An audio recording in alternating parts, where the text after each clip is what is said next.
Hello, everyone. This is Dr. Anthony Chafee. I'm here today with a very special guest, Dr. Ken Berry, who is a personal favorite of mine, someone that I've been watching myself for the last several years, and I'm sure most of you are familiar with as well. So I'm very excited to be able to speak with him today. Dr. Berry, thank you so much for being here.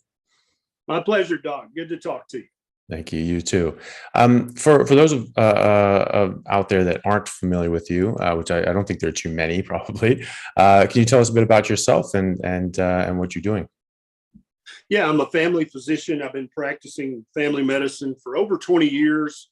And about 4 or 5 years ago, my wife said, you should start a YouTube channel. And so I laughed at that initially. And then finally I said, fine, whatever, I'll do it. And it's kind of grown a little bit since then. I used to be morbidly obese, which we now call severely obese, because the word morbid sounded a bit too judgmental. So we're changing that terminology. I was pre-diabetic, had a long list of chronic inflammatory medical conditions. I was miserable every day. And so in my journey to fix my own health, I kind of stumbled upon the same proper human diet that you and others are kind of rediscovering all at the same time all around the world.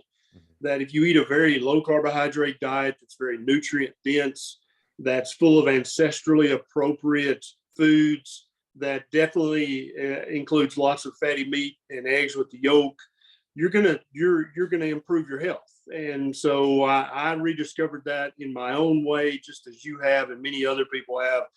And I think that this is a worldwide movement of people saying, I'm done. I'm sick and tired of listening to Coca-Cola and Pepsi and Mondelez and Kraft, Heinz, and Kellogg's. I'm sick of listening to them. I'm not going to get my nutrition advice from them anymore. And I'm also not going to get my nutrition advice from fat doctors and fat dietitians. I'm going to look for people on social media, on the internet, on YouTube, who look like they've got their shit together and have fixed their problems. And I'm going to listen to what they say. And I think that's a very common sense position for the layman to take. And that's exactly what I would do if my car wouldn't start. Yeah. I would not take my car to a mechanic whose front yard was full of cars that would not start. That right? That's just a common sense country boy redneck way of looking at the world. I would take my car to a mechanic whose cars were tip top and looked like race cars and started immediately and ran really fast and got good gas mileage. That's the guy I would take my car to. And I think that especially on Twitter, people get very triggered when I talk about fat doctors and fat dietitians, but I feel like I have the liberty because I used to be a fat doctor. So I kind of get to say that. But they're like, you can't judge someone's medical advice by their outward appearance. I'm like, well, your outward appearance is a sign of inner metabolic health or lack thereof. And if you can't fix your own damn self, then how are you supposed to fix anybody else? People seem to get that common sense message, Doc. And so I think that's why it's becoming so popular. Yeah.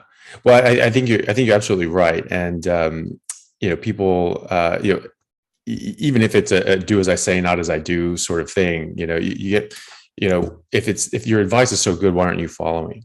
Why aren't you listening to yourself? And, so there's, it sounds like there's, just right there, you're not going to really be too trustful, and you shouldn't be. And I think it's a very good point that if your doctor is very healthy, that he might actually have something to say in regards to health.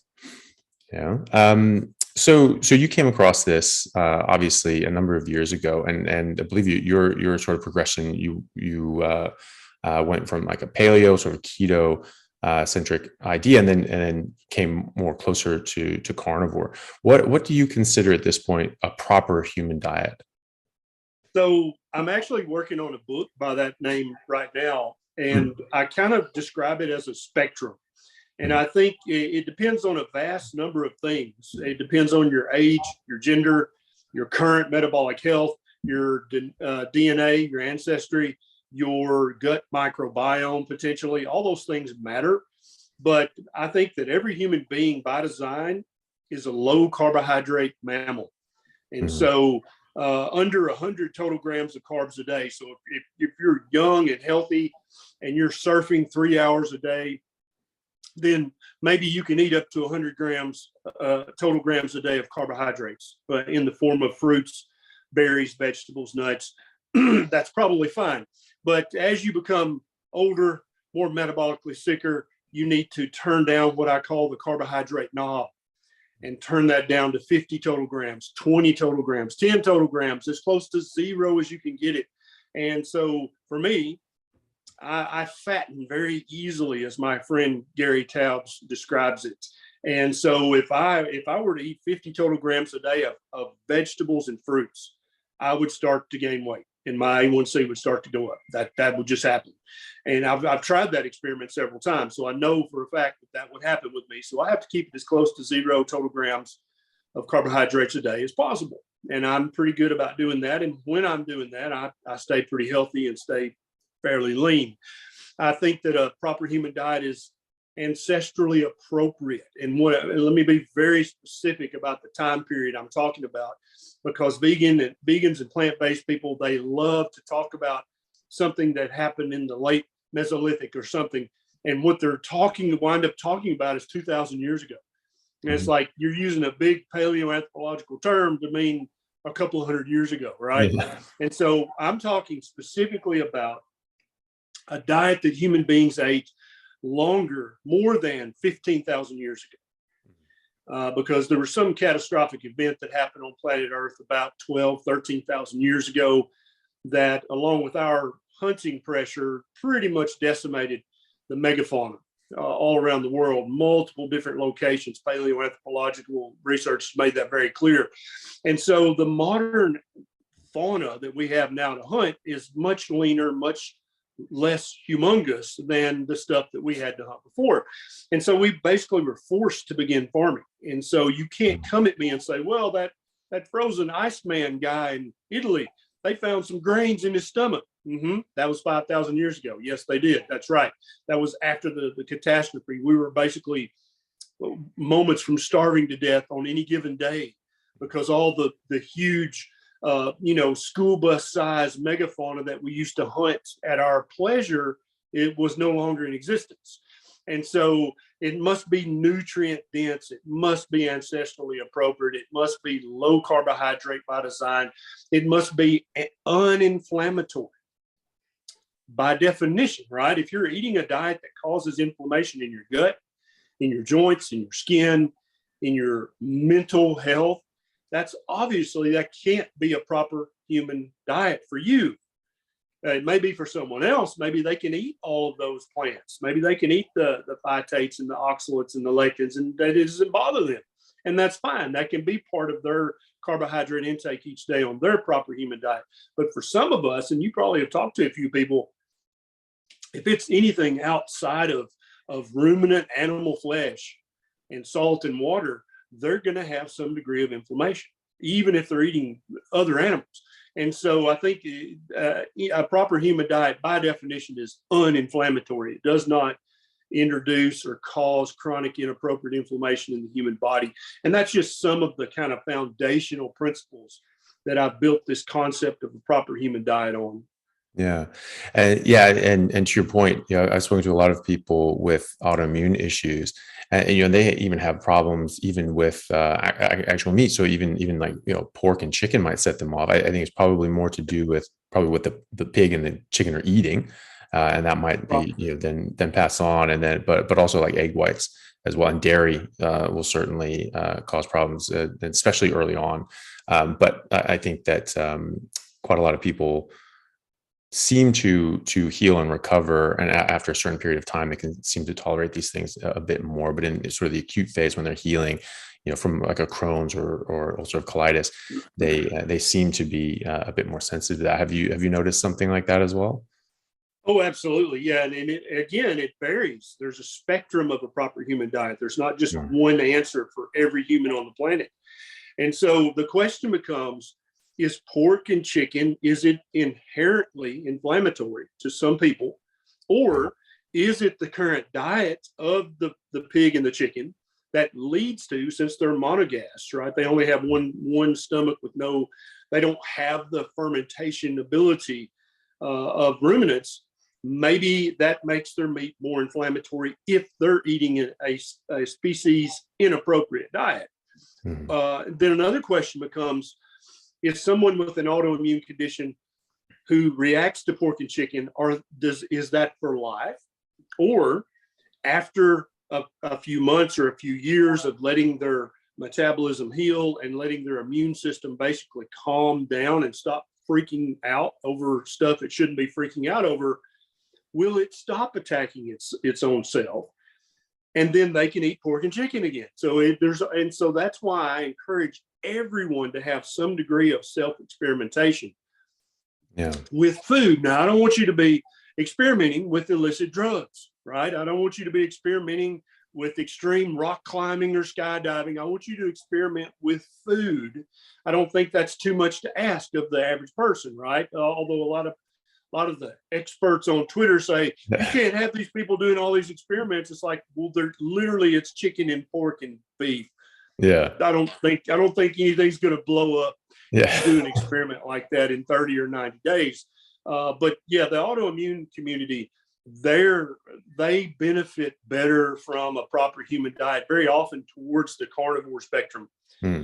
It's amazing. It's virtually miraculous. The improvement that they get, not only in mental health, but in skin, gut, joints, in other ways. And to them, it feels miraculous. But I always have to remind them, no, it's just physiology. When you honor your human physiology, your body starts to heal, because the baseline setting for human health is good, vibrant health. You only muck that up if you're putting things in the system that shouldn't be there. Yeah, absolutely. Yeah, that's one thing that people notice as well that I've spoken to. Like, they just start just aging backwards, and they just physically look so much younger. Skin gets better, their hair gets better, and they obviously feel a lot better as well. And I've certainly noticed that, when I was doing this, because I've sort of been, off and on with this. It's been like 5-year chunk now that I've been, just a pure carnivore, and then in my early 20s, so 20 years ago, I did it again, and then sort of slipped off because there was such a huge plant push. That just when Dr. Furman's book came out with the Gomes diet, and it was just like, oh, you have to eat these things, and it made a very good sell on these. And I sort of didn't really buy it, just because, when I took cancer biology and botany, I was just learning just all these different, toxic chemicals that were in plants. And there was just, okay, well, there's a couple of things that are good. I was like, yeah, but does that offset all the things that are bad? And so it never really got me, but it got me enough to sort of slip off track for a number of years, I don't know, 7-10 years. And then I came back onto it, thankfully. So, and then literally just getting rid of, vegetables, I was eating a lot of, spinach, kale, and broccoli, and then some meat. And then when I just dropped that and just started upping the meat, things just changed drastically. And I was quite surprised at just how much of a difference that it made. Yeah. And so many people hear that, and you're exactly right. The plant-based community, currently, they have some of the larger social media platforms pretty much in their pocket. They all believe in a plant-based diet is going to save your health and save the health of the planet.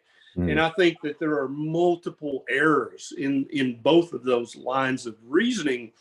But, people like Dr. Furman talk about phytonutrients, and they talk about fiber and how it's essential, and this and this. And then, so that's why I made one of the foundational principles of a proper human diet. Humans have been eating it for more than 15,000 years. Yeah. It is nutrient dense, and it is uninflammatory, right? And so then I ask people every day, at least once on social media, I ask somebody who believes in a plant-based diet, who are touting the phytonutrients. I say, well, which phytonutrient is essential? And what is the amount that you're required to get each day? And in nutrition, the word essential means something specific.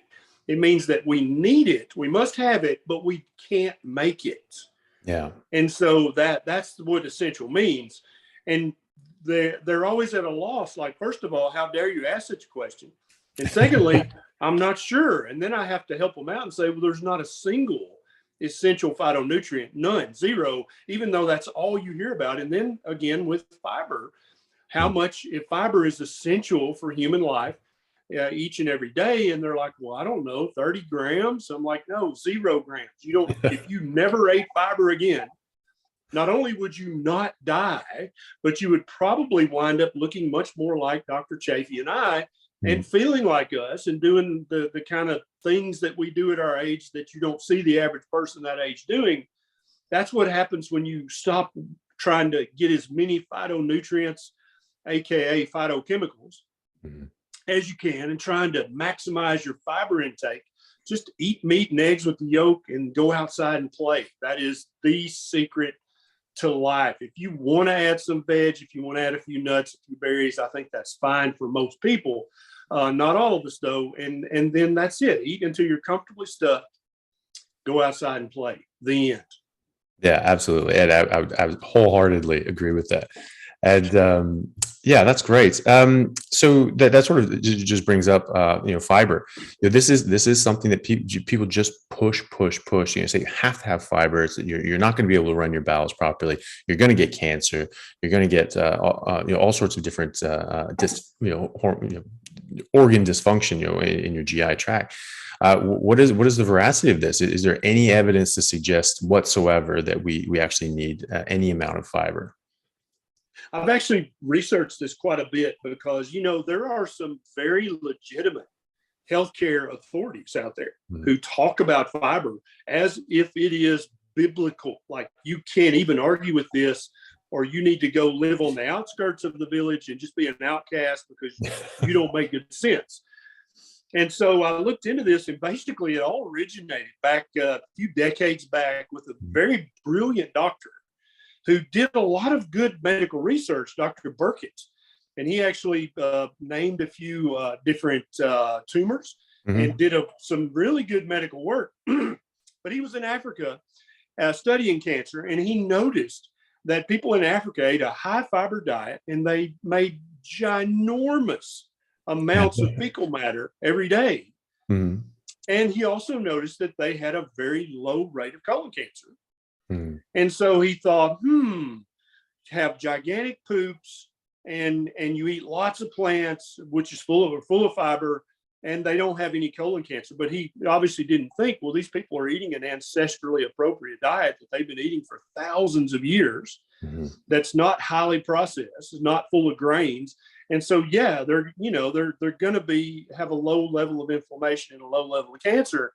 And so he basically said, eat a lot of fiber, poop a lot, and you're gonna have a clean colon and not have cancer.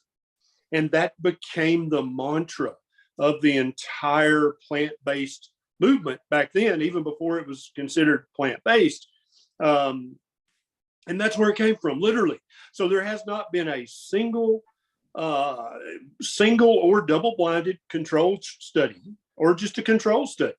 There hasn't been a single placebo-controlled study that shows causation, that the more fiber you eat, the less cancer you have. The only thing they have is observational epidemiological research that shows a possible association between eating more fiber and lower rates of colon cancer, or the converse, eating less fiber and having a higher rate of colon cancer. They show a possible weak association. That is literally the state of the art of research about fiber and colon cancer. And so a lot of people, when I first say that, they're like, that can't be right. Because my doctor's vehement. Like, by God, you must eat fiber. And my doctor's very rational and smart. My doctor would not get that emotional about fiber unless there were convincing research that fiber was essential. And I'm like, well, I'm sorry, but your doctor, although well-meaning and a good fellow, is currently ignorant on this fact. And I'm happy to help educate him or her so that they'll stop saying stupid things. And indeed, that's why I wrote my book, was to help doctors stop saying stupid things that basically hurt the profession, the practice of medicine, when you say stupid shit, and then it turns out that it's obviously stupid. And people are like, okay, well, if you're wrong about that, doctor, what else are you wrong about? Yeah. So healthcare providers need to be very careful with their language. They need to be very careful what they say is essential, what they say is mandatory, what they say you must do, because if not, the entire practice of medicine is just going to become a farce that the average person, they're going to be going back to the witch doctor because they can't trust the medical doctor. And so a lot of doctors looked at my book as an attack on medicine, but really it's my attempt to save medicine from itself, from saying the stupid things, the ignorant things like you must eat lots of phytonutrients and you must eat lots of fiber, neither of which have been proven to be true yet after decades of trying. Yeah. And I encourage anyone who hasn't read your book to read it. Is Lies My Doctor Told Me, which I've read, and I absolutely really loved it. I noticed when I first started digging down this rabbit hole in nutrition, exactly the same thing. We had so many things that we were taught in medical school and beyond, or even in just in undergrad, and just everyone knows sorts of school of everyone knows, that are just based on absolutely nothing, or maybe even just supposition. And they think that, okay, well, this sounds good. This fits physiologically with what we see. So this is probably what it is, and then it just gets repeated. Like, this is the best guess that we have, but because it gets repeated and repeated and repeated, people forget the origins, that it is just a guess, and all of a sudden this is showing up in textbooks and physiology handouts, and all of a sudden we take this as gospel, and we have no studies and we have no actual hard evidence to suggest these things actually are the case. I found so many of those things since digging in. Yeah. And one of the biggest problems with that is that it discourages research in areas that could be very fruitful, very productive. And so what if a young researcher were to go to the University of Sydney and say to the chairman and say, hey, I really feel like that eating lots of fatty meat is really good for the human colon. I really think that for a lot of people, especially with Crohn's disease, ulcerative colitis, irritable bowel, I feel like it would help their symptoms. Can you imagine the reaction of the chairman of the department to this young researcher? I mean, he might actually get hands physically put on him and thrown out of the office. And so when something becomes dogma, when it becomes pseudo-religious like that, it just shuts down meaningful research that young researchers could absolutely be doing right now to prove, oh, you got IBS, you got Crohn's, you got ulcerative colitis, 100% you need to be a carnivore. Okay, that's going to help your symptoms quicker than anything. It's better than any FDA approved medication. You're going to have symptom resolution within days, if not weeks, after you start a carnivore diet, maybe ruminant only, maybe not. But nobody can do that research. First of all, because there's not an FDA approved patented drug that'll ever come from that research. So no department head really wants to spend the department's money on research that's not going to result in a patent that could potentially make millions or billions of dollars. Yeah. And also it goes against the religious dogma that you got to eat lots of plants with fiber and phytonutrients. So all these young researchers are like, well, shit, I guess I'll just start a YouTube channel then, since I can't do any meaningful research. And indeed, that's what many of them are doing. Yeah. I actually ran into something like that personally when I first came to Australia, and I'd been looking at these things, and I've been seeing these studies with the elemental diet and a fasting mimicking diet, and showing that this has better efficacy in treating acute flare-ups of Crohn's and ulcerative colitis, and maintaining flare-up free existence than steroids. And so I knew all this, and I would have people talk to me in the hospital, and I was sort of rotating through general surgery rotation, and I was seeing this consult, and they asked me to see this person to see if we would offer surgery for this lady who had Crohn's, and I was talking to her, and she was just adamant. She was very worried about surgery, as she should be, and and with Crohn's, if you're going down the surgery pathway, I mean, you can keep chasing your tail and keep cutting out bits and bits and bits and bits and bits until, someone is left with, very, very tattered remains of their GI. And so she was just saying she was very worried about this. She really wanted to avoid surgery, but they sort of come to the end of their conservative management. And, I just said, well, actually, there are, there are other things that you can do, with diet. And I didn't say like this will work for you. This is 100% or anything like that. I just said, hey, here are some resources. You can take a look at these yourself and see what you think, and make a decision. You don't have to get surgery. It is your body. You can make this choice.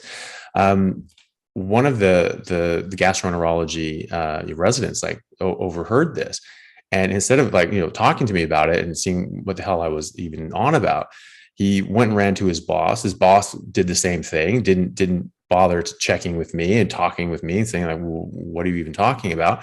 Is there any evidence for that? He went straight to my head of department and was saying like, we're going to report this guy to the medical board.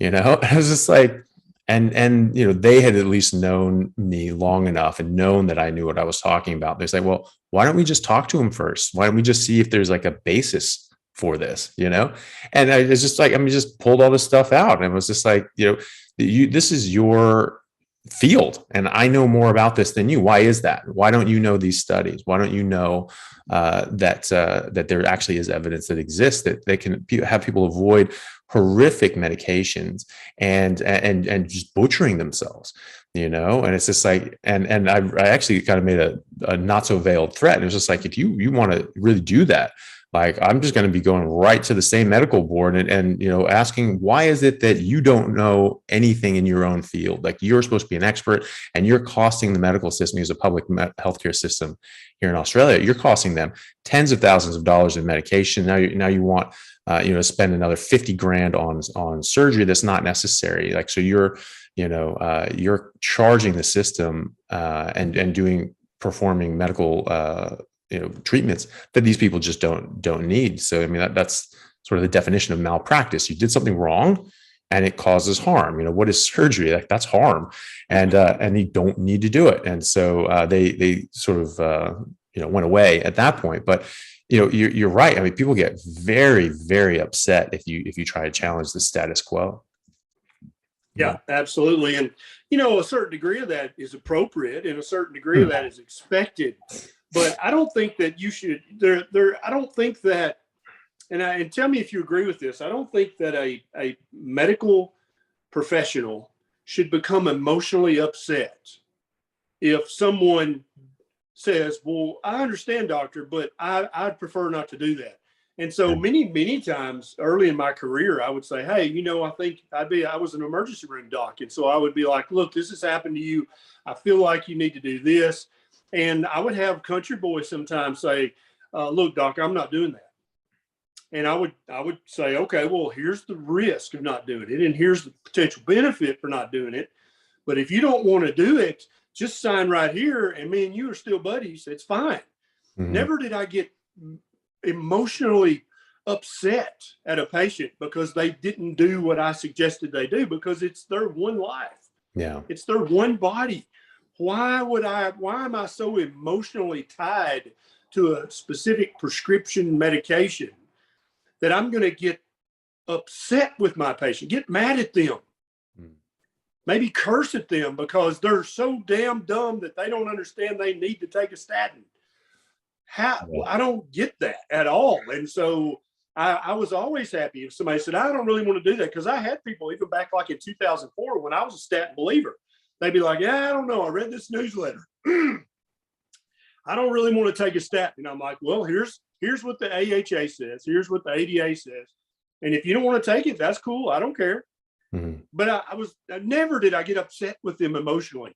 And so I think that's a huge red flag for anybody out there. If you're a doctor or your dietitian or your chiropractor or your naturopath, if they get emotionally upset with you because you don't accept and submit to a specific line of therapy, that's a huge red flag that either your doctor has mental illness, or they're being paid off, or they feel like they're part of some tribe that you must be a part of, or you're somehow It's just, there's something weird, something off about that when a doctor gets emotionally upset at you because you're like, and respectfully so, you're like, no, I understand, doc, but I'd rather not do that. If a doctor gets mad at you when you say something like that, you might need to find a new doctor. Yeah, and it also belies a bit of insecurity as well. This person has so much trouble, maybe expressing themselves, and maybe they think that they don't quite have a handle on it, and there's like no one should challenge them, and they don't know how to do exactly what you did. Say, hey, well, look, here's the evidence. Here's why I'm suggesting this. This is what I think. But you make your own decision. They feel challenged, and then it's just because they don't necessarily may not feel secure in their own knowledge. Maybe that gets them a bit riled up. Maybe not in all cases, but that can certainly happen. Yeah. So that's sort of going back to what we were talking about before with the essential or unessential nature of fiber. There are so many things that we take as essential as well. So, carbohydrates being a classic example. Obviously, anyone who's taken biochemistry knows that, once we get into what I would consider, and you might agree with me, I consider our fasting metabolic state our primary metabolic state. I think this is actually when, our heavy machinery comes to bear. And this is, what humans living naturally would tend to be in as well. And animals generally are in as well. And so we make carbohydrates, we make glycogen. And so by that definition, exogenous carbohydrates are not essential. Unfortunately, a lot of people think they are essential.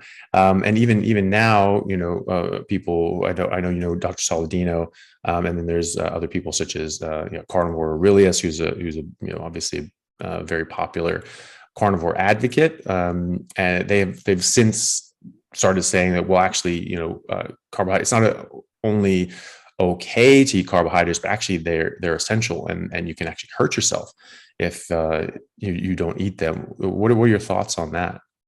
Well, I had and have a great deal of respect for both of those guys, and I've looked into their arguments a lot. I've spent way too many hours looking into this. Just ask my wife Nisha; she'll tell you. But I come to the end of the road, and I'm like, okay, did I miss the evidence? Because I'm to the end of the studies, and I haven't seen any compelling evidence. Not some epidemiological study done in Colombia on 4 people that might show a possible association between this and that. I'm talking about causation. There's none. There's nothing. And so I think you touched on a very important topic. The first 2 years of medical school, we are taught biochemistry and cell and molecular biology and physiology, and then pathophysiology. And these things that were basically laid out back in the 20s and 30s and 40s. These are set in stone. These are known. This is not up for debate. And so, but people love to gloss over that, make your A or your B in physiology, biochemistry, and then 3rd and 4th year medical school, now you can focus on pharmaceuticals, because that's the sexy thing, right? Or surgery, drugs or surgery. That's the sexy thing to talk about in medical school and residency and beyond. But they forget. And I think my good friend, Paul Saladino, and my good friend, Carnivore Aurelius, I think they've forgotten that there are textbooks about physiology and biochemistry. This is not up for debate. Either carbohydrates are essential or they are not. And these have been laid out. We are perfectly capable of making all the glucose that every cell in our body might need. And therefore, there is no essential carbohydrate, just as there is no essential phytonutrient or essential fiber. I've talked to both of these guys kind of privately, because I'm not trying to denigrate anybody. I'm not trying to push a guy down to pick myself up. That's not how I do things. And I think these guys both mean well. I think that they believe what they're saying, and which, and I think for a subset of the human population, what they're espousing would work okay. Mm-hmm. So like I said earlier, if somebody was surfing for 3 hours a day and working out for another hour and then doing martial arts for an hour, you could probably eat 100 grams of fruit, carbohydrates and fruit a day, and you'd probably be fine, and you could still see your 6-pack, not your 8-pack. Mm-hmm. But what about the millions and millions and millions of people, probably close to 1 billion people on the planet, who are overweight or obese or severely obese, or in certain populations like the Asian and the Indian population, not obese, but they do have central adiposity and they have severe hyperinsulinemia and pre-diabetes or type 2 diabetes. Your advice to eat all this fruit is going to be completely misleading for this billion people who have metabolic disease. Yeah. Who don't surf 3 hours a day and spend another 2 or 3 hours a day, doing whatever you do as far as physical activity. And they're never going to do that. They'll just tell you straight up. If I were to have to go to the gym and work out 2 hours a day, I would be like, you know what? I'm not doing that. But if it involves a chainsaw and my 40 acres here, then I'm 100%, let's go do that. Yeah. And I think everybody's got things they love and things they hate. And that's fine. And anybody who says, oh, you've got to join the gym if you want to get healthy, I think that's idiotic. Yeah. There's a million ways to go outside and play, and it doesn't have to involve a gym membership. It doesn't have to involve 3 hours of surfing. And so if somebody is just up front saying, look, I'm not going to exercise 4 hours a day, I'm never going to do that, then that person by definition has to eat a diet that's more nutrient dense. So they're getting all the amino acids, fatty acids, vitamins, and minerals. And they have to eat, by definition, a diet that's lower in carbohydrates, and so we've only got 3 macronutrients to play around with, right? You got fats, you got protein, and you got carbs. And so if you say, okay, you got to cut the carbs, then you're going to have to either starve to death or increase one of the other macros. Yeah. And so that's why the more metabolically ill someone is with metabolic syndrome or hyperinsulinemia, as you cut down the total carbohydrates, by definition, you're increasing the protein and the fat. Have to be. Or you're telling this person to semi-starve themselves with calorie restriction for the rest of your life. That's literally your 2 options. Yeah. And nobody wants to starve for the rest of their life. That's why Weight Watchers has been in business since 1969, and we still have an obesity epidemic, is because semi-starvation is ignorant. It doesn't work long-term. No human, no mammal can starve themselves for the rest of their life. It'd be like, okay, Chafee, hold your breath. Good. Okay, now hold it for the rest of your life. You'd be like, what? Yeah. That's literally the logic of telling someone to semi-starve themselves for the rest of their life. And so people like my good friend Saladino, with as much activity as he does and his age and his DNA and maybe his gut bacteria, who knows all the things that wind up mattering, he can eat the watermelon, the papaya. But if you start to tell the billion people with metabolic disease they can eat the papaya and the watermelon and the grapes that are this big around, the modern fruit, you're setting them up for kidney stones, gallstones, gout attacks, worsening obesity, worsening metabolic syndrome, and ultimately a more painful early death. And I'm not about that life. Yeah. And to reiterate your point, I'm certainly not trying to denigrate or come down on these guys either. I respect both of them very highly. I really like their stuff. I think Carnivore Realist is hilarious. I've always liked his stuff, and I don't know them personally, but I've always appreciated their content. This is just something that we see, and I speak to people, and my patients, and then people online. They always ask me, because these are very influential people that do have very very broad and firm reach on people. Are we missing something? What's going on? And so I'm talking to these people, and it's just to really just to clear the air on this, and not to sort of throw stones or anything. But I do notice that since Dr. Saladino and Carnivore Realist came out saying this, and Carnivore Realist was saying that, I think like a year or so ago, that he was not only eating carbs, but he was getting 40% of his calories a day from just orange juice. And he was saying that just fructose itself was very like vital, and that you would actually get thyroid dysfunction if you didn't get enough fructose, which is news to me, because I didn't actually know of any biochemical process in the body that actually required fructose at all. No. And yeah. Um, and with the work of Dr. Robert Lustig, out of UCSF, really just showing very, very robust evidence to show that fructose causes very serious harm in the body. And like these biochemical processes that we have in textbooks, they've done that with fructose, showing that it gets broken down by the liver into the same byproducts as alcohol, and can cause the same damage via those byproducts as alcohol. And so, I've always looked at this as some of the strongest, nutritional biochemical data evidence that we've had.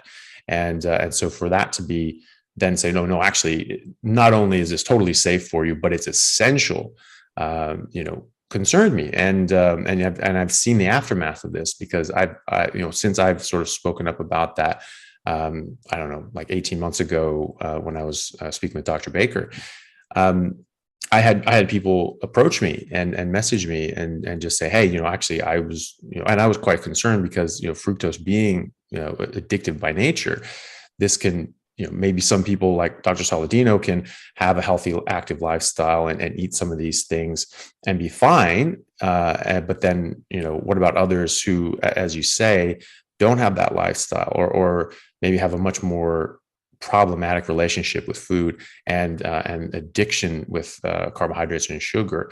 A little bit of fruit and honey can turn into a lot of fruit and honey pretty quickly. And that's exactly what these people came and spoke to me about, and said, they started with a bit of fruit and honey, and then it became a lot more, and then it became some more carbs. And within 6 months, they were eating, pizza and donuts on the couch. They'd put on all the weight back on. They became very, very sick, and sort of undone all the good that they had previously done. Yeah, and that's another huge danger that we have, that you just touched on, that I hadn't even addressed, is the food addiction, the carb addiction, the sugar addiction. If someone, and I am a sugar addict, I can raise my hand and say that. For decades, I was just on the sugar. And so when I first started this journey, I discovered paleo. I read Lauren Cordain's book, and I'm like, booyah, that makes a lot of sense. And so I started doing that with all the yams and all the quinoa and all the agave nectar. And I felt like I maybe got a little healthier, but I didn't lose any damn weight at all. And I was eating strict paleo, but it was too high in carbohydrates, right? It wasn't nutrient dense enough. It was still inflammatory. And so it was closer to a proper human diet than the standard American diet, but it still was not yet a proper human diet. And so I kept researching and looking. And that's my fear, is that a lot of people with metabolic disease or with food addiction, which I'm not even sure I believe in food addiction. I believe in sugar and carb addiction, definitely highly processed carb addiction.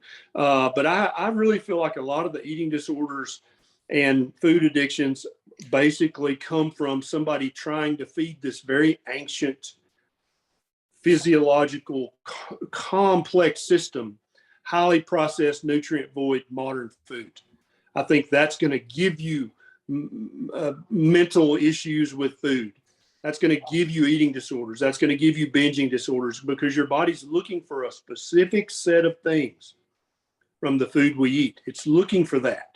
And if you're not giving it what it's looking for, then it's going to do it literally. If you're starving an animal, that animal will do anything to get to real species appropriate animal food. It will chew off its own leg to get to real food, to get to freedom, to get to food freedom. And humans are exactly the same. And that's why I think a lot of these weird things that have developed in the mental health space, it's because you're basically either slowly poisoning your body and mind, or not giving it the nutrient density that it needs, or giving it the false lack of satiety signals, or encouraging the false hunger signals. All that stuff together mucked up is going to lead to eating disorders mental health disorders, and the food weirdness around food. And whereas if you were eating an ancestrally appropriate, nutrient dense, low carbohydrate, uninflammatory diet, and that indeed, there's a dietitian, Michelle Hearn, who had severe eating disorder, severe anorexia, and literally she's a carnivore now and and she says, obviously I'm still me. I still have the propensity, but as long as I'm eating a carnivore diet, I don't have any of the symptoms. I don't have any of the problems. I don't have any of the pathology of that disease. And this story has replicated itself now hundreds of thousands of times all around the world. And so it kind of becomes maddening and farcical at some point when you're like, you keep looking for the stampede of doctors to be like, wow, man, this is crazy, the results of this. And you're like, where are my brothers and sisters in medicine? They're still over here yelling at somebody and pissed off because they wouldn't take their statin. Yeah. So it's like, okay, whatever. Yeah. Well, yeah. And so many people ask me, it's just like, well, why haven't people been saying this? Like, why don't more people know this? And it's like, yeah, that's a very good question. And I think it's exactly what you were saying before, is because there's no $billion drug to push behind it. In fact, this is probably going to clear off several $1 billion drugs off of the market. And so, there's the financial drive is sort of against us, unfortunately. But I think that eventually the truth will out, and I think it is exactly as you're saying, because this is people are having real results, and they are absolutely revolutionizing their health and their well-being. And I think it's only a matter of time before the rest of the world pick up. A few years ago, I didn't really meet anybody who knew what a carnivore diet was. They didn't know what the hell that was. They thought I was absolutely out of my mind. And now I mention to people when they see I'm only eating meat, they say, well, yeah, I just do a strict carnivore diet. They go, oh, my brother does that, or I know someone does it. And now they even know it by name. They know someone who does it. So I think it's already starting to get that grassroots movement behind it. Oh, absolutely. And I can't wait for it to reach that tipping point, kind of that 4 or 5%, which then onboards the next 20%. I cannot wait for it to hit that. And what I use the Uber driver test. That's Nisha and I have been using that test for years. When I went to my first keto conference, KetoCon, I don't know, 3 or 4 years ago, I asked every Uber driver, have you heard about this crazy? I'd be on my phone like, have you heard of this keto diet? You just eat bacon? Yeah. And none of our Uber drivers that year had heard of keto. They're like, no, I don't know what you're talking about. Keto, you eat bacon? What? So then every time we take an Uber ride, Nisha's just like rolling her eyes because she knows I'm going to do the thing. And so now every single Uber driver has at least heard of keto, if not tried it, or they've got an aunt who's doing it, or they got a brother who tried it, or they read an article about it. And so it's very close to the tipping point. And I consider the carnivore diet a subset of a ketogenic diet, because if you're eating a carnivore diet, you're going to be in some degree of ketosis for the majority of your day. And you're going to get all the benefits of that fasting mimicking ketogenic diet, even on a carnivore diet. There are some out there you've probably seen who say, oh, carnivore is not keto. And I'm like, wait a minute. Let's go back to the physiology here. Yeah. Let's go back and see what happens if you eat as close to 0 grams of carbs a day as you possibly can. You're going to be in ketosis most of the day. Yeah. And so, I can't wait, because I'll tell you what's going to happen. There's going to be multiple billion-dollar pharmaceutical corporations who are going to go bankrupt. Yeah. When this hits the tipping point. There are going to be several medical insurance billion-dollar corporations that are going to go bankrupt. There are going to be all kinds of big food manufacturers who are going to go bankrupt, because everybody's going to be wise to their shit, and they're not going to fall for it anymore. They're going to be like, no, I'll be having my bacon and eggs. Thank you very much. And I'm not sure what's going to happen to the world economy because obviously we're going to build other, businesses around this. But I really feel like that a proper human diet by design encourages local economies. It encourages local organic gardeners. It encourages local ranchers. And I encourage everybody to vote with your dollars. because even if you stop drinking regular Coke and Pepsi, now you only drink Pepsi Zero or Coke Zero, whatever the hell the latest marketing thing is, you understand you're still voting for them with your dollars, whether they're Australian or American or Canadian. You're voting for Coke or Pepsi. Yeah. Every time you buy that diet soft drink, or you buy that candy bar, or you buy that whatever. And so why don't you stop voting for them, the huge multi-billion-dollar corporation that doesn't give a shit about you or your family? Why don't you start voting with your dollars with the local gardener, the local rancher, the local farmers market? They actually know you. And if you fell in a ditch, they would actually stop and pull you out of the ditch. If your ass caught on fire, they would actually piss on you and put it out, right? Why not vote for those kind of people with your dollars instead of voting for these corporations who couldn't give a shit less whether you live or die? And I feel like people resonate with that when they hear it put like that. They're like, no, I get it. That makes a lot of sense. Even though I don't think Diet Coke is the end of the world. I don't think it destroys the benefits you're going to get on a ketogenic diet. It's probably less good than just drinking water. But I don't think it's the end of the world. But when it comes down to it, who are you voting for with your dollars? Is that really who you want to support? You want to be Coca-Cola and Pepsi and Mondele's sugar daddy, sugar mama? That's what you want to be? Come on. Support something that actually matters and that's actually going to help your friends and family. Yeah, and just builds communities. If you're doing everything local, that just grows. The structure and the community structure around you. That is a good point too, because we spend trillions of dollars a year treating diseases that I don't even think are diseases, and I think you would agree with me that these are just foodborne issues that lack of proper species appropriate nutrition, and then all these different sorts of toxins and problems that come with eating outside of our species specific biologically appropriate diet, and we have these problems that come with that. Dr. Lustig in one of his books estimated that that we spend $2.4 trillion a year just treating the effects of sugar consumption, of fructose consumption, just fructose.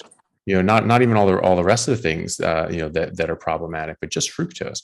And the sugar industry makes about $1.3 trillion a year selling sugar. So that's a lot of trillions.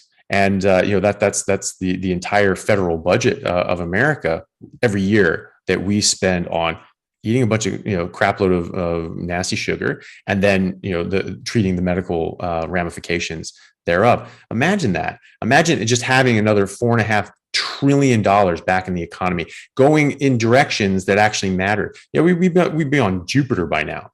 The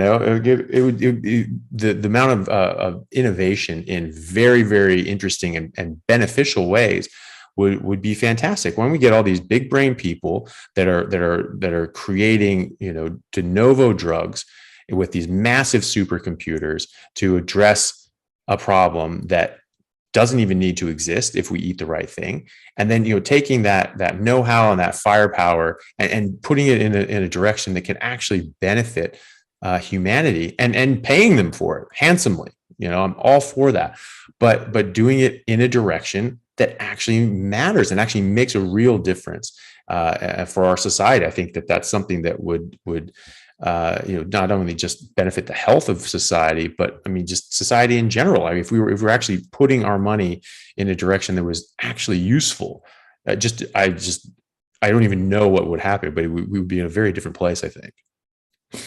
Yeah, I think that what you just said is very controversial, and I think it probably borders on thought crime, and it really, it's going to be very disruptive to billion-dollar corporations, and that's why I feel like that there are certain voices out there that get shadow banned and get the throttle put on them, because what you just said is going to help every single human who heard you say it. Every single human will benefit from what you said, but not a single corporation will benefit from what you said. Especially the bigger the corporation, the less they'll benefit from what you said. And therefore, sometimes our words fall and we only get to enjoy the echo, but it doesn't really seem like it helped a lot, as many people as it should have. I've noticed just in the last couple of years, my YouTube videos that used to get way more traction it's like, yeah, they still do pretty good, but it's not like it was. And I don't know what the cause of that is. Maybe I'm getting old and dumb and just not as entertaining, but it's a little bit worrisome that all the huge corporations make their money off just the scenario that you described. They don't make anything off of me buying meat from a local rancher and a few blueberries from a local gardener. Nobody makes a markup off that. No, Google doesn't make any money. Big Pharma doesn't make any money. Big Food doesn't make any money. Nobody makes any money except just regular guys like you and me. And it seems like that should be a very sexy thing to talk about. But it seems that only you and I and a few others are interested in talking about it at all. It's very worrisome. But I'm not going to shut up, and I suspect you're not going to shut up either. No, yeah, definitely not. And I always knew that this sort of line of thought would probably get me into a lot of trouble, professionally.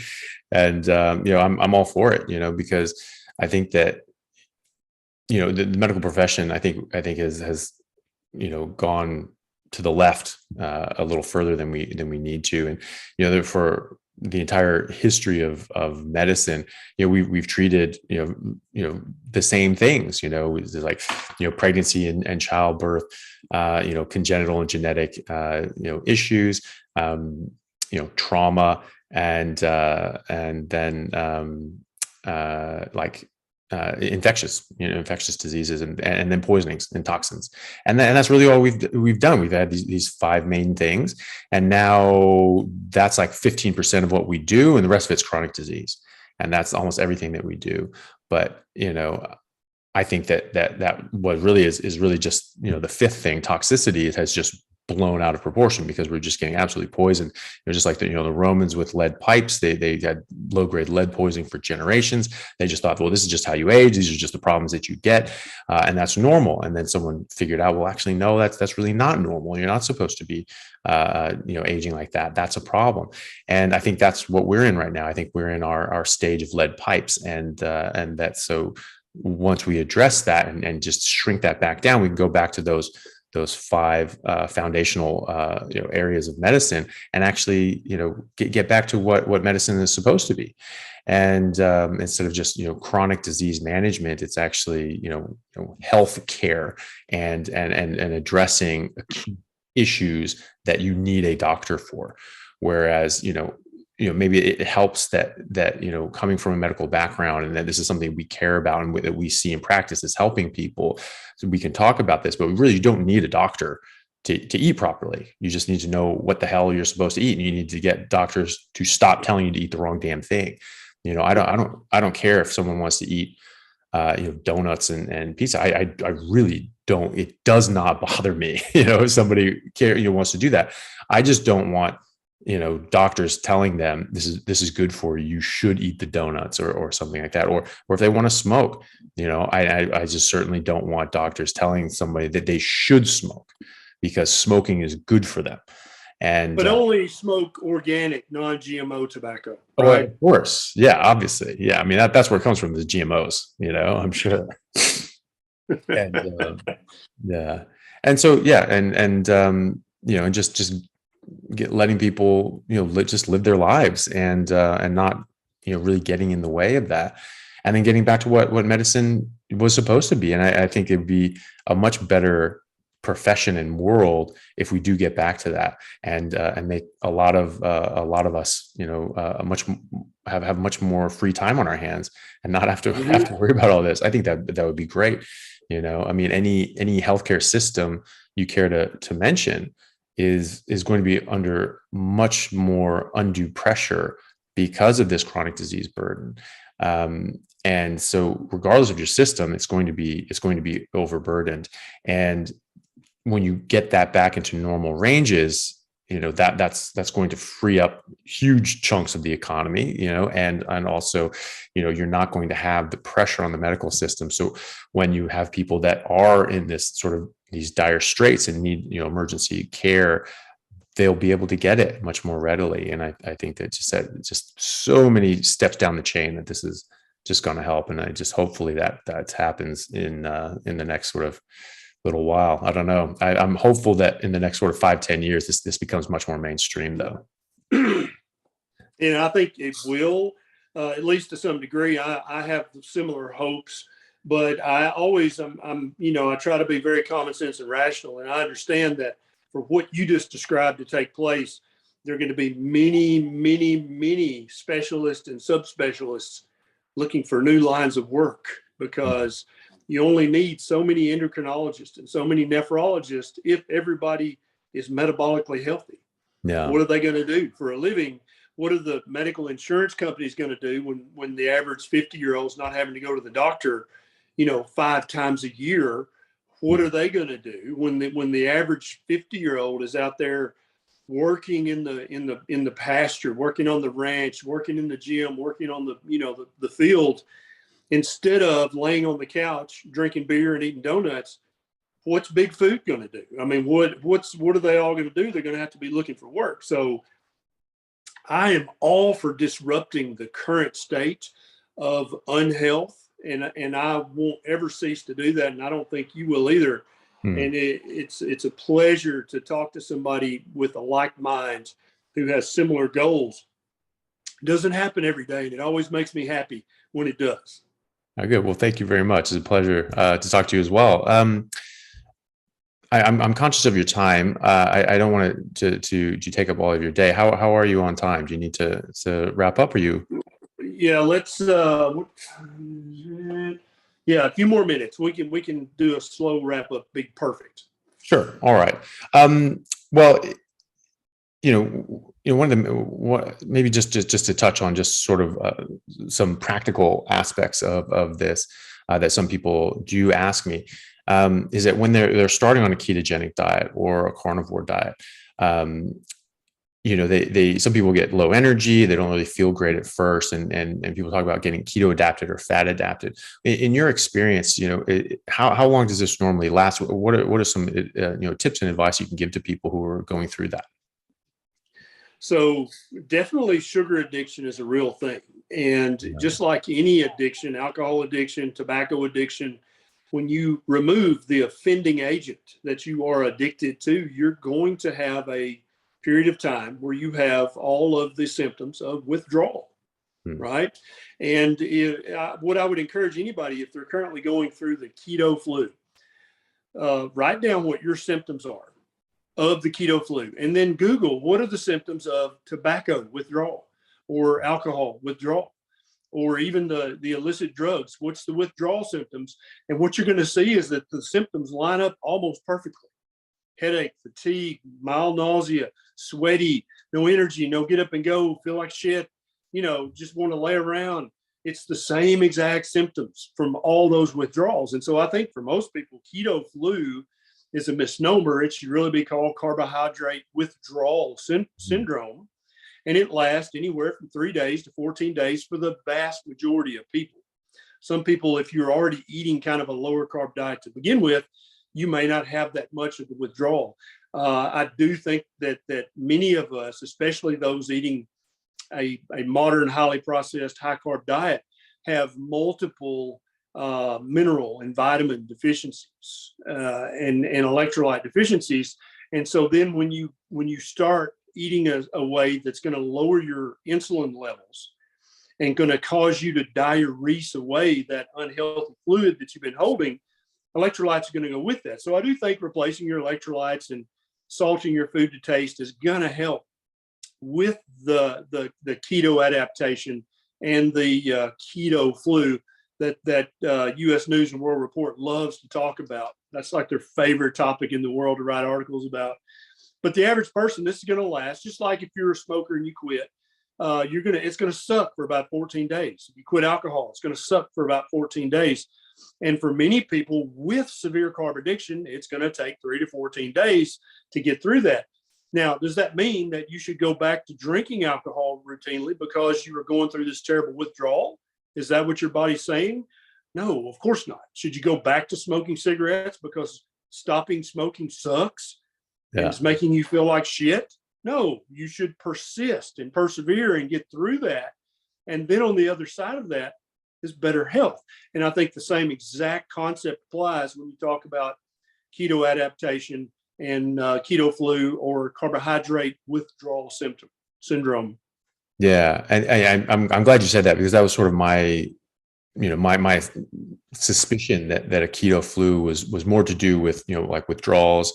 And then even when people go on keto from a normal standard Western diet, they say, okay, well, we'll eat meat, we won't eat carbs, but you get all your nutrition from plants. And so they eat just a buttload of vegetables, and they're really just stuffing in all of these things, and you're getting these various plant toxins that your body's not really accustomed to, and you're eating it 10 times the proportion that you had before, and that can cause problems as well. So sort of just to wrap things up with discussing what we did previously with Dr. Saladino, and saying that you really need to get some carbohydrates. They're arguing that being in ketosis or on a ketogenic diet or a carnivore diet long term is actually dangerous. And I think one of the things that they're missing here is that they were on a carnivore diet for about a year before they started having health issues. Whereas people like yourself and myself, I've been carnivore solidly for the last 5 years. Dr. Baker has as well. There have been people on a ketogenic diet for well over a decade. Keto movement has happened, came long before carnivore did. And then there are other long-term carnivores that over a decade or multiple decades where they aren't having these problems. So to me, that means that he's doing something different than we all are. And I don't know what that is. I'm not his doctor or anything like that, but it does seem that he's doing something different, and that difference is not carbohydrates, because we're not having carbohydrates. And so is being in ketosis or being on a ketogenic diet or carnivore diet and being in that metabolic state, is that something that can be, in your view, dangerous in the long term, or is that something that people need to worry about? I don't think so at all. I don't think there's any meaningful research, or either anecdotal or observational or causational, that in any way even implies that long-term ketogenic way of eating is in any way dangerous whatsoever. I defy anybody. Show me the physiology, show me the biochemistry, show me the causation. And I think they're going to come up empty-handed every time. It's very tempting as a social media influencer to make things more difficult than they truly are, because then that opens up a space for you to be the explainer, or to be the right. Oh, I can help you with that. Sign up for my program. I can help you with that. Buy my supplements. And anytime somebody is making very basic things more complicated than they need to be, watch out for the subtle sell, because it's probably coming just around the corner. And that's why I decided at the very beginning of this, I'm never gonna have a line of supplements. I'm never gonna ever have a line of prepackaged foods. I've had 100 different companies reach out to me and say, "Hey, promote my product," and I'm like, "F you, your product is shit." Yeah. Okay, I'm never going to promote your product. Stop emailing me. I've had multiple companies say, "Hey, we can set you up a coaching program, and you can have certified proper human diet coaches." And I'm like, you know what? I'm not interested, because I'm not trying to complicate this. Yeah. I'm trying to simplify this. Yeah. That's what. And so, just like breathing, I tell people all the time, how many times have you breathed in the last 60 seconds? Do you know? Are you not tracking that? Oh my God. How are you going to know you're breathing the optimal amount of times if you don't track that? You need to wear a ring to tell you how often you're breathing. You may need a chest band. I can sell you that. Maybe you need an O2 sensor that we can put in your nose. I can sell you that. We'll get you a pulse oximeter. I can sell you that. And it's like, no, dude, just shut up and go outside and play. Your body's going to breathe when you need to breathe. Yeah. And when you stop eating the highly processed, highly inflammatory, high carbohydrate shit diet that modern society and big corporations try to push on us, when you stop that and you start eating a proper human diet, then your hunger and your satiety, how much body fat you hold, how much lean muscle percentage you hold. You don't have to track any of that shit anymore. You don't have to think about it. You just eat until you're comfortably stuffed and then go outside and play. It's just that simple. And depending on how metabolically ill you are and how long you have been, it might take you longer to heal and to recover and to realize that optimal health and that ability to just eat fatty meat until you're full and go outside and play. But it's going to happen. You're going to be moving in that direction. But be very cautious of anyone who tries to muddy the water and complicate this and saying, oh, well, it's not going to work unless you do this and this and this and take my supplement. Yeah. At that point, you're like, okay, so my body can breathe effortlessly. I don't even have to think about it. My heart can beat effortlessly. I don't have to think about it or track it. My kidneys make urine. My colon makes poop. None of that stuff I have to think about. But the kind of the prime thing that keeps all of that other stuff working, my food, well, I have to think about that and I have to track that and I have to buy these and this and that. It's like, dude, come on. Either this all makes sense or none of it makes sense. Yeah. You really ultimately have to fall. How do coyotes and deer in the wild, how do they not get obese? How do they not starve to death? Because this shit is just built into us, just like breathing and heart beating and urine production. The deer and coyotes don't have to think about this shit. They just do it. They wake up, they eat till they're stuffed, and if they can find the food, and then they go take a nap, and then they take a shit, and then they go and they just do what they do. They don't have to track any of this. No, there's not a single coyote in the state of Tennessee that has an Oura ring. If they're tired, they go to sleep. If they're hungry, they eat. If their bowels are full, they take a shit. That's it. They just do it and they get on with it. Human beings are mammals. We are Homo sapiens sapien. Mm-hmm. All of our shit is hardwired, just like the deer, just like the coyote. It's all hardwired if you're eating a proper human diet and living a proper human lifestyle. That's it. Literally all that stuff's hardwired. You don't have to track any of it. You don't have to do anything. If you've got those two things, everything else falls into place. Yeah. And that's all I got to say about that. Yeah. Well, I 100% agree with you on all of that. And, because that's the thing, right? Nature is natural, it's in the word. And yeah, God forbid. And you don't have to micromanage these things. And, if you, as I say to people, if you need a calculator to figure out what to eat, you're eating the wrong thing. It should just happen. And I love when people try to do this, and they get very, they want the pH in their water to be this. Well, I have to worry about my pH because my blood pH is slightly basic. So I need, you are not going to affect that in any meaningful way. Your body has exacting control over these things. And so playing games and buying into a marketing campaign, is that's all it is. It's just a marketing campaign. It's not actually having any sort of physiological effect on your body. And you don't need to do that. You don't need to make it complicated. You just need to be and let your body take care of the rest. That's great. Well, Dr. Berry, thank you so much for your time. I really appreciate this. It was an absolute pleasure talking to you. It was absolutely a pleasure to meet you. And thank you so much for coming on. Where can people find you, and how is it best to get a hold of you and see your work? So I have a little YouTube channel. If you just go to YouTube and search for Dr. Berry, you'll find it. And then I have over 600 videos there. And so I pretty much have covered every medical condition, every one of the most commonly prescribed medications, all of the questions about diet and lifestyle. So if you've got high blood pressure and you've got reflux, just search YouTube for Dr. Berry heartburn, Dr. Berry high blood pressure, Dr. Berry diabetes, whatever your medical condition is. I probably have 1 or 2 or 3 videos about that. I also wrote the book Lies My Doctor Told Me. I've got another book that should be out in just a few weeks called Common Sense Labs, that talks about all the labs your doctor should be ordering for you, what the results mean, what's the optimal range. and questions that you can ask your doctor.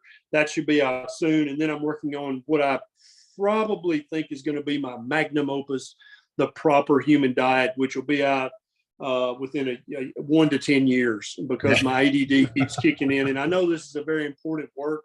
It needs to be done properly. And so I'm not going to rush it. Very good. All right. Well, everyone should go out and get those books. I've read Lies My Doctor Told Me. I think it's excellent. I will definitely take a look at the new book when it comes out, and eagerly await your magnum opus. Dr. Berry, thank you so much for coming out. I really appreciate it. Thank you, doctor. It's a pleasure. See you next time. See you then.